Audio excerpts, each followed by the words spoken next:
ಅವನು ದೂರದ ತ್ರಿಪುರಾದಲ್ಲಿ ಕುಳಿತು ಬೆಂಗಳೂರಿನಲ್ಲಿ ಡ್ರಗ್ಸ್ ಸಪ್ಲೈ ಮಾಡೋ ಕುಖ್ಯಾತ ಪೆಡ್ಲರ್.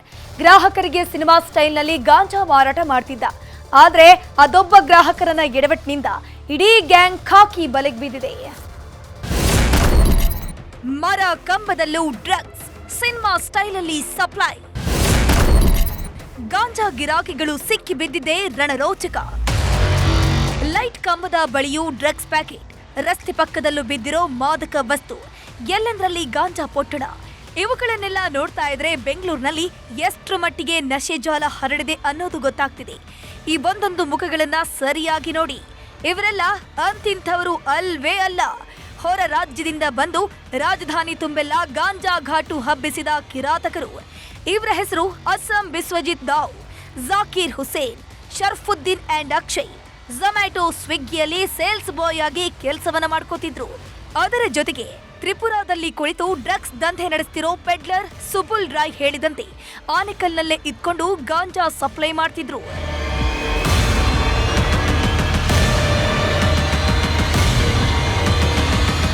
ತ್ರಿಪುರಾದಲ್ಲಿ ಪೆಡ್ಲರ್ ಸುಬುಲ್ ರಾಯ್ ಸಿನಿಮಾ ಸ್ಟೈಲಲ್ಲಿ ಡೀಲ್ ಮಾಡ್ತಿದ್ದ. ಆನ್ಲೈನ್ನಲ್ಲೇ ಗ್ರಾಹಕರಿಗೆ ಗಾಳ ಹಾಕ್ತಿದ್ದವನು. ಅಕೌಂಟ್ಗೆ ಹಣ ಬೀಳ್ತಿದ್ದಂತೆ ತನ್ನ ಗ್ಯಾಂಗ್ಗೆ ಸಿಗ್ನಲ್ ಕೊಡ್ತಿದ್ದ.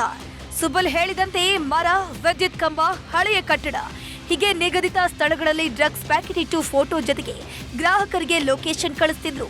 ಲೊಕೇಶನ್ ಮತ್ತು ಫೋಟೋ ಆಧಾರದ ಮೇಲೆ ಗ್ರಾಹಕರು ಗಾಂಜಾ ಪಡ್ಕೊಳ್ತಿದ್ರು. ಕಳೆದ ದಿನಗಳ ಹಿಂದೆ ಗ್ರಾಹಕನೊಬ್ಬ ಟಾರ್ಚ್ ಹಿಡಿದು ಗಾಂಜಾ ಹುಡುಕ್ತಾ ಇದ್ದ. ಈ ವೇಳೆ ಜಿಗಣಿ ಪೊಲೀಸರ ಕೈಗೆ ಸಿಕ್ಕಿ ಬಿದ್ದಿದ್ದಾನೆ. ವಶಕ್ಕೆ ಪಡೆದು ವಿಚಾರಣೆ ನಡೆಸಿದಾಗ ತ್ರಿಪುರಾ ಗ್ಯಾಂಗ್ ಡ್ರಗ್ಸ್ ಕರಾಳದಂದೇ ಬೆಳಕಿಗೆ ಬಂದಿದೆ.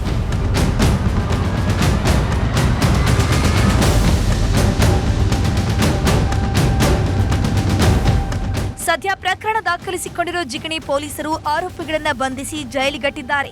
ಪ್ರಕರಣದ ಕಿಂಗ್ ಪೇನ್ ಸುಬುಲ್ ರಾಯ್ ಬಂಧನಕ್ಕೆ ಬಲೆ ಬೀಸಿದ್ದಾರೆ. ಆದೂರು ಚಂದ್ರು, ನ್ಯೂಸ್ 18 ಆನೇಕಲ್. ಇಸ್ರೇಲ್ ಹಾಗೂ ಇರಾನ್ ಮಧ್ಯೆ ಯುದ್ಧ ಜೋರಾಗ್ತಿದ್ದಂತೆ ಭಾರತದ ಮೇಲೂ ಎಫೆಕ್ಟ್ ಆಗ್ತಾ ಇದೆ. ಚಿನ್ನದ ಬೆಲೆ ಮತ್ತಷ್ಟು ದುಬಾರಿಯಾಗಿದ್ದು 10,000 ಗಡಿ ದಾಟಿದೆ. ಮುಂದಿನ 6 ತಿಂಗಳಲ್ಲಿ ಮತ್ತಷ್ಟು ಬೆಲೆ ಏರಿಕೆಯಾಗುವಂತಹ ಸಾಧ್ಯತೆ ಕೂಡ ಇದೆ.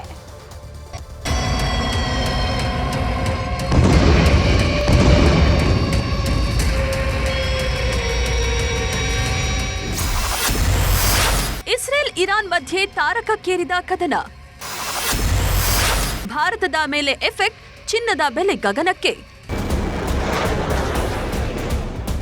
ಇಸ್ರೇಲ್ ಮತ್ತು ಇರಾನ್ ದೇಶಗಳ ನಡುವೆ ಆಗ್ತಾ ಇರೋ ಘೋರ ಯುದ್ಧ ಮತ್ತಷ್ಟು ಉಗ್ರ ರೂಪಕ್ಕೆ ಹೋಗಿದೆ. ಇರಾನ್ನ ರಕ್ಷಣಾ ಸಚಿವಾಲಯದ ಕೇಂದ್ರ ಕಚೇರಿ ಹಾಗೂ ಇಂಧನ ಕೈಗಾರಿಕೆಗಳನ್ನು ಗುರಿಯಾಗಿಸಿ ಇಸ್ರೇಲ್ ಕ್ಷಿಪಣಿ ದಾಳಿ ನಡೆಸಿದೆ. ಇಸ್ರೇಲ್ನ ಟೆಲ್ ಅವೀವ್, ಜೆರುಸೆಲಂ ಸೇರಿದಂತೆ ಹಲವು ಪ್ರದೇಶಗಳ ಮೇಲೆ ಕ್ಷಿಪಣಿಗಳ ಸುರಿಮಳೆಯನ್ನೇ ಗೈದಿದೆ. ಇರಾನ್ ಜನವಸತಿ ಪ್ರದೇಶಗಳನ್ನ ಟಾರ್ಗೆಟ್ ಮಾಡಿದ್ದು ದಾಳಿ ನಡೆಸಿದೆ.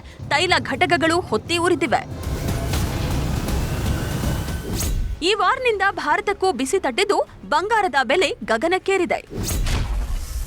24 ಕ್ಯಾರೆಟ್ ಗೋಲ್ಡ್ ಪ್ರತಿ ಗ್ರಾಂಗೆ ನಿನ್ನೆ 10,151 ರೂಪಾಯಿ ಇತ್ತು. ಇವತ್ತು 10,300 ರೂಪಾಯಿಗೆ ಏರಿಕೆಯಾಗಿದೆ. ಅದೇ ರೀತಿ 22 ಕ್ಯಾರೆಟ್ ಪ್ರತಿ ಗ್ರಾಂಗೆ 9,050 ರೂಪಾಯಿ ಇತ್ತು. ಆದ್ರೀಗ ಪ್ರತಿ ಗ್ರಾಂಗೆ 9,300 ರೂಪಾಯಿ ಏರಿಕೆ ಆಗಿದೆ. ಅಲ್ಲದೆ 18 ಕ್ಯಾರೆಟ್ ಗೋಲ್ಡ್ ರೇಟ್ ಕೂಡ ಗಗನಕ್ಕೇರಿದೆ. ನಿನ್ನೆ 7,614 ರೂಪಾಯಿ ಇದ್ದ ಬೆಲೆ ಇವತ್ತು 7,626 ರೂಪಾಯಿಯಾಗಿದೆ. ಇದೇ ರೀತಿ ಯುದ್ಧ ಮುಂದುವರೆದ್ರೆ ಮುಂದಿನ 6 ತಿಂಗಳಲ್ಲಿ 12ರಿಂದ 13,000ಕ್ಕೆ ಬಂಗಾರದ ಬೆಲೆ ಏರುವ ಸಾಧ್ಯತೆ ಇದೆ. ಅಂತಾರಾಷ್ಟ್ರೀಯ ಮಟ್ಟದಲ್ಲಿ ಯುದ್ಧಗಳಾದ್ರೆ ಮೊದಲಿಗೆ ಪೆಟ್ರೋಲ್ ಹಾಗೂ ಚಿನ್ನದ ಮೇಲೆ ಎಫೆಕ್ಟ್ ಆಗುತ್ತೆ. ಈ ಹಿಂದೆ ಟ್ರೇಡ್ ವಾರ್ನಿಂದ ಚಿನ್ನದ ಬೆಲೆ ಏರಿಕೆಯಾಗಿತ್ತು. ಇದೀಗ ಇರಾನ್ ಮತ್ತು ಇಸ್ರೇಲ್ ಯುದ್ಧದಿಂದ ಮತ್ತೆ ಬಂಗಾರದ ಬೆಲೆ ಹೆಚ್ಚಾಗಿದೆ. ಯಾವುದೇ ಒಂದು ಅಂತಾರಾಷ್ಟ್ರೀಯ ಮಟ್ಟದಲ್ಲಿ ಯುದ್ಧಗಳಾದಾಗ ಮೊದಲನೇದಾಗಿ ಪೆಟ್ರೋಲ್, ಡೀಸೆಲ್ ಮೇಲೆ ಎಫೆಕ್ಟ್ ಆಗುತ್ತೆ. ಎರಡನೇದಾಗಿ ಗೋಲ್ಡ್ ಮೇಲೆ ಎಫೆಕ್ಟ್ ಆಗುವಂಥದ್ದು ವಾಡಿಕೆ. ಇತ್ತೀಚಿನ ದಿನಗಳಲ್ಲಿ ಟ್ರೇಡ್ ವಾರ್ ನಡೀತಾ ಇತ್ತು. ಅಮೆರಿಕ ಮತ್ತು ಚೈನಾ ದೇಶದ ಟ್ರೇಡ್ ವಾರಿಂದ ಗೋಲ್ಡ್ ರೇಟು ಭಾರಿ ಏರಿಕೆ ಕೂಡ ಕಂಡಿದ್ದೀವಿ. ಚಿನ್ನದ ಬೆಲೆ ದಿನದಿಂದ ದಿನಕ್ಕೆ ಏರಿಕೆಯಾಗ್ತಿರುವುದರಿಂದ ಗ್ರಾಹಕರು ಕಂಗಾಲಾಗಿದ್ದಾರೆ. ಈ ರೀತಿ ಏರಿಕೆಯಾದ್ರೆ ನಾವು ರೋಲ್ಡ್ ಗೋಲ್ಡ್ ಆಭರಣಗಳನ್ನ ಬಳಸೋದಕ್ಕೆ ಶುರು ಮಾಡಬೇಕು ಅಂತಾರೆ ಮಹಿಳೆಯರು. ಗೋಲ್ಡ್ ಆ ಥರ ಹೋಗೋದಕ್ಕೆ ಅದೇ ಇವಾಗ ಅದರಲ್ಲೇ ಡಿಸೈನ್ಸ್ ಬೇಕಾದಷ್ಟು ಬರ್ತದೆ, ಆ ಥರ ತಗೋಬೇಕು. ಡೈಲಿ ಏನು ನಾವು ಇವಾಗ ಆಲ್ಮೋಸ್ಟ್ ಎಲ್ಲ ನೋಡ್ಬೇಕಾದ್ರೆ ಇವಾಗ ರೋಲ್ಗಳೇ ಸ್ವಲ್ಪ ಜಾಸ್ತಿ ಆಗಿದೆ, ಗೋಲ್ಡ್ ಸ್ವಲ್ಪ ಕಡಿಮೆ ಇದೆ. ಬೆಲೆ ಹೆಂಗ್ ಜಾಸ್ತಿ ಆಗ್ತಾ ಇದೆಯೋ ರೋಲ್ ಗೋಲ್ಡ್ ಇವಾಗ ಸ್ವಲ್ಪ ಜಾಸ್ತಿನೇ ಆಗ್ತಾ ಇದೆ, ಬಟ್ ಅದು ಡಿಸೈನ್ಸ್ ಬೇರೆ ಬೇರೆದು ಹಾಕೋಬಹುದು ಅಂತ.